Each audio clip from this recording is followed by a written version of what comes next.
Good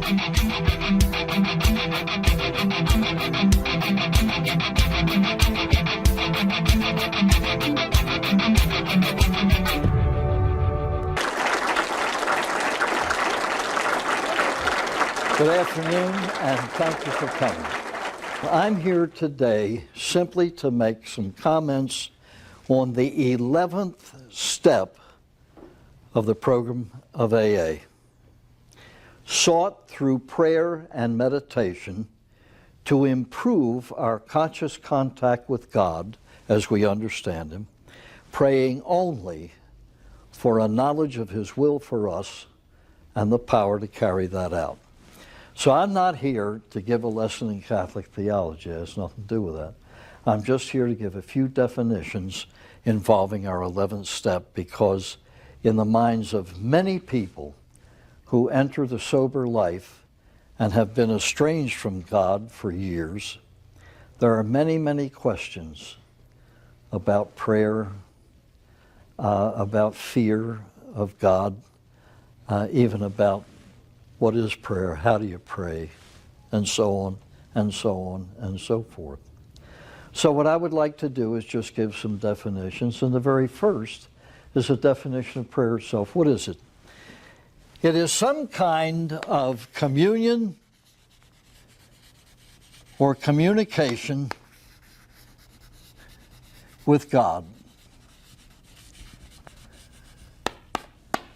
Now, why should we pray?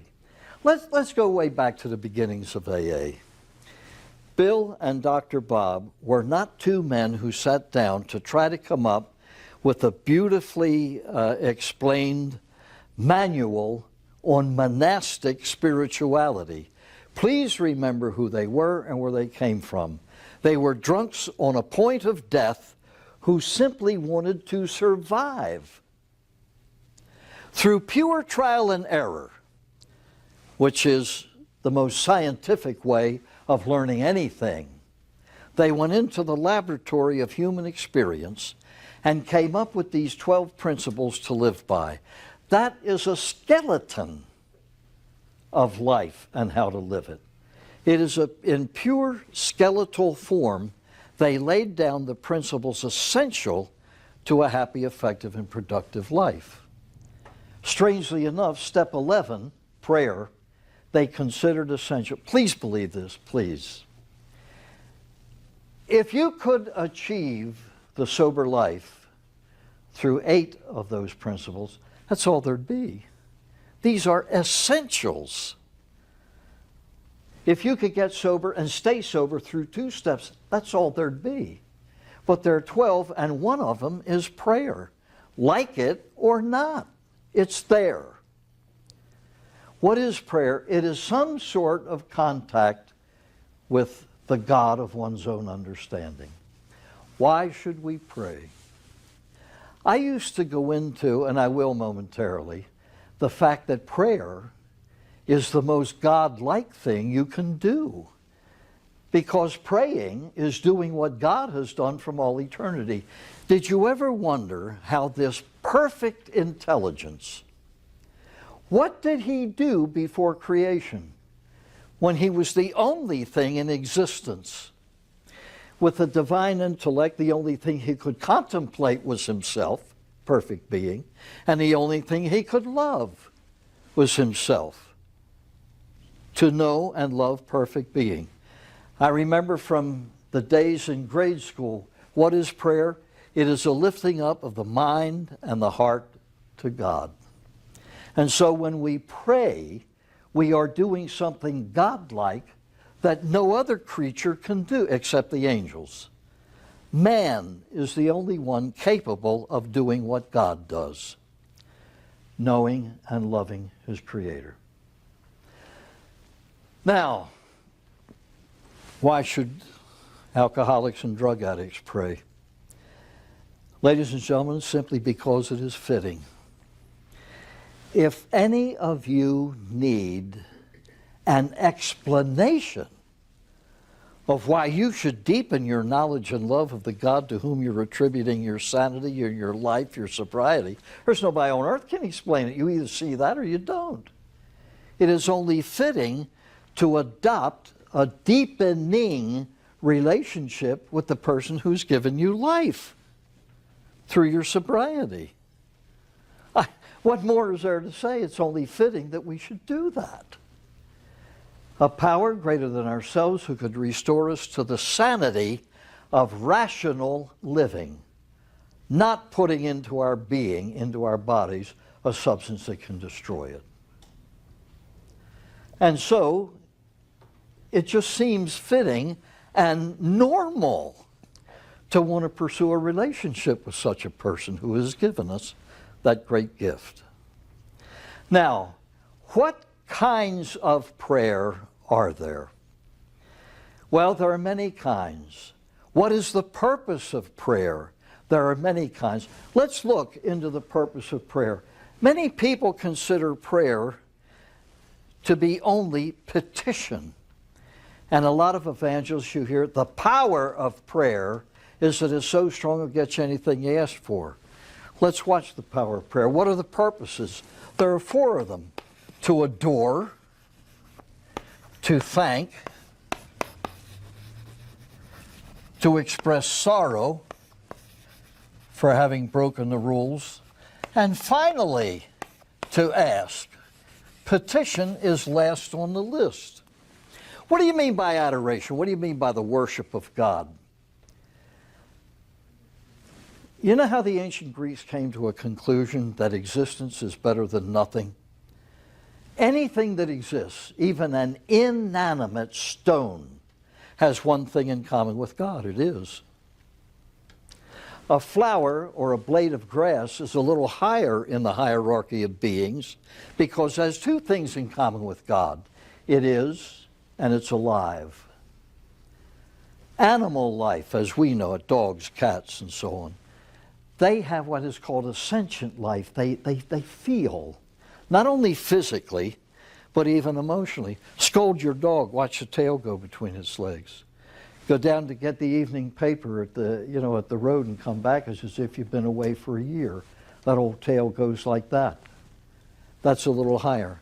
The human being can think. This is what makes us godlike.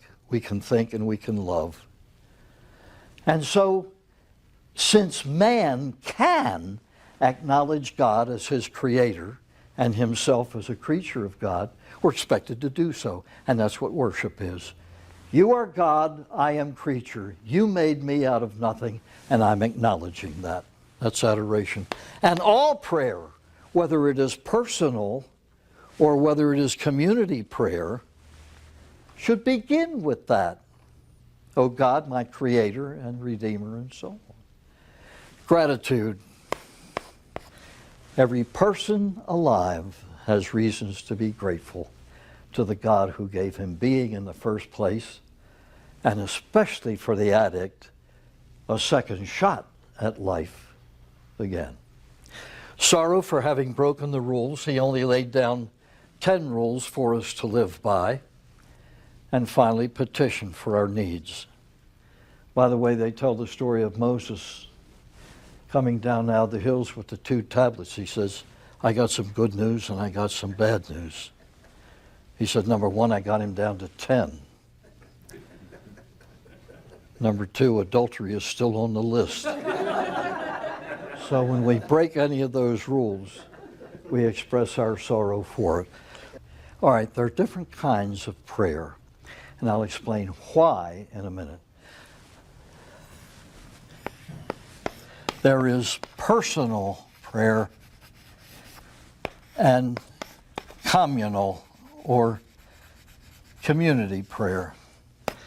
Personal prayer may be the prayer that is purely personal of meditation. Somebody said, what's the difference between prayer and meditation? Not a whole lot, except meditation is a specific kind. Meditation, to think. This is where we develop a life of prayer that's purely personal. I think my own thoughts about God, and I love Him, according to those thoughts. Or since I don't know a whole lot, I read the writings of other people. I consult a clergyman. How many of us have been away from our churches because of addiction? And so that's one way of getting well all over, is to get well spiritually by, what do? You ask a man who knows one. Go to your clergyman and find out. Ask the questions that have been plaguing you. Try to find out something about this relationship you should be having with the God who gave you the gift of sobriety. The other is memorized or formulated prayer. How often, inside of your own soul, personally, with nobody around, have you recited the Lord's Prayer, the Serenity Prayer, or any other prayer? You can say any prayer you learned at your mother's knee. Acts of faith, hope, charity, sorrow, contrition, sorrow for sins. And any prayer that is said internally alone is quite personal, whether somebody else wrote it or not. Now we come to community prayer. This is the worship of everybody together. Now, the third commandment says, keep holy the Sabbath. God looks at each of us and says, I created you. I want you. I don't want anything that is mine to be lost. I want your thoughts. I want your heart. I want your prayers, your own personal prayers. Now that's individual. I know with my mind, my education, my background, and you know with yours. And I love with my heart, and you love with yours. That's all individual. He says, once a week, do it my way. That's your way. Once a week, do it my way. Get together as my sons and daughters and worship me together. Now, I would like to share something with all of you. The man who saved my life spent a year of his with Bill and Dr. Bob. He was so intrigued by this whole notion of people with the same problem sharing it and talking back and forth. They also share strength and love and stay sober together.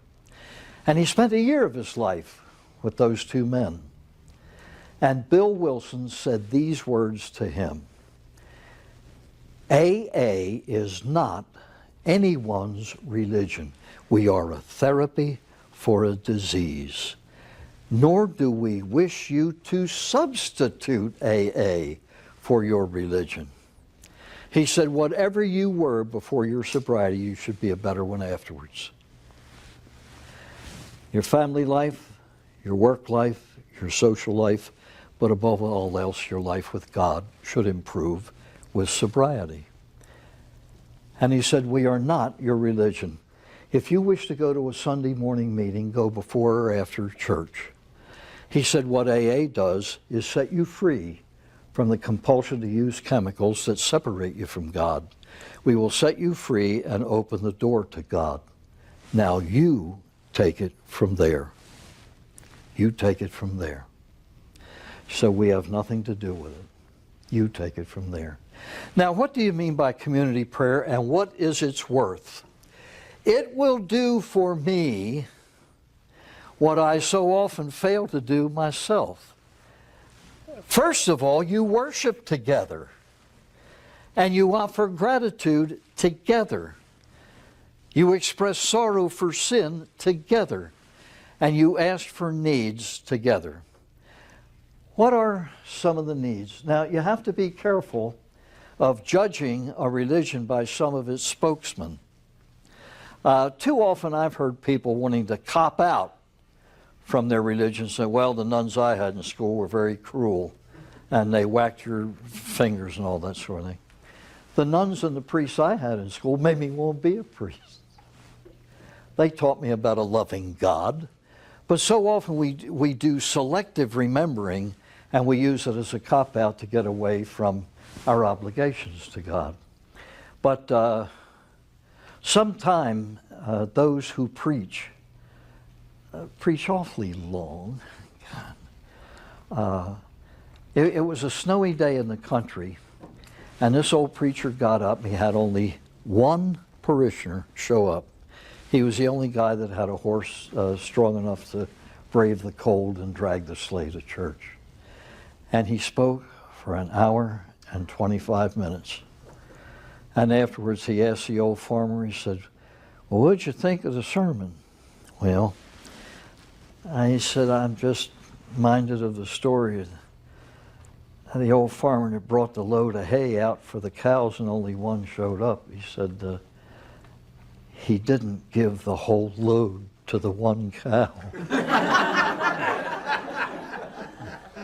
But they tell the story of an old Irish priest. God, he was that way. He had diarrhea of the mouth and sometimes constipation of thought. But anyway, the old boy got up one Sunday and on and on and on. And Mrs. O'Rourke had a little wee baby about 5 months old, and that kid started screaming. I mean, really screaming. And she was so embarrassed, she got up and genuflected and started to walk out of church. And old Monsignor O'Brien says, Mrs. O'Rourke, you don't have to go at all. The little fella isn't bothering me one bit. And she turned around and said, maybe so, Father, but you sure are bothering him. Anyway, baptisms, weddings, and funerals are all taken care of by the community of our brothers and sisters. Baptisms, it was one of these river baptisms, 3 submersions or immersions. And the minister dunked the fellow down once. He said, do you believe? The fellow was sputtering. He said, I believe. Boom, down he went again. Pulled him up sputtering. He said, do you believe? He said, certainly I believe. And a third time, and he came up just choking. He said, do you believe? The fellow said, yes, I believe. He said, what do you believe? He said, I believe you're trying to drown me. I don't know whether that happened or not, but it's a great story. Weddings. When people come to me and say they want to get married, I always say, see a priest. I mean, in 50 years, I've had about 10 weddings. And I've never married a bride to an altar boy, but I came close twice, and I don't ever want to go through that again. Funerals. A priest showed up at a country parish one time. He came at night. He had driven in from the big city. And the very next morning, he had a funeral.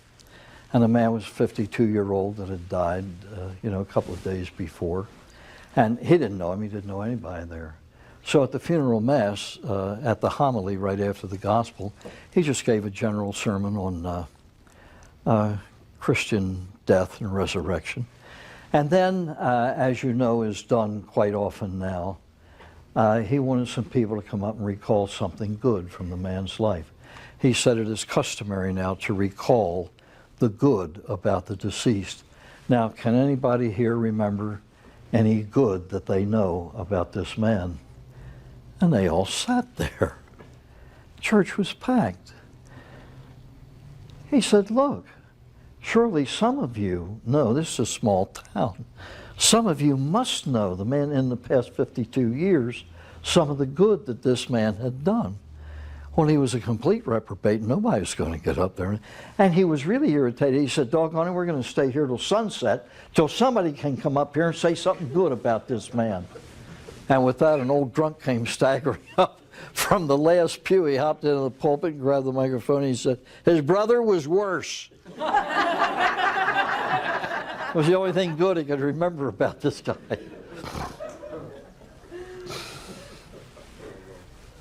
In most public worship,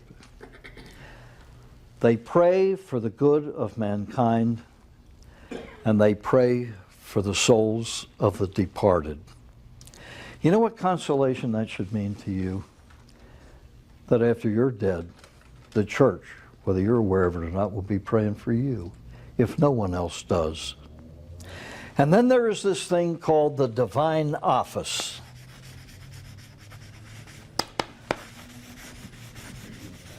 Basically, it's a monastic prayer of the Psalter, the book of Psalms, and the writings of the very early theologians and fathers of the church.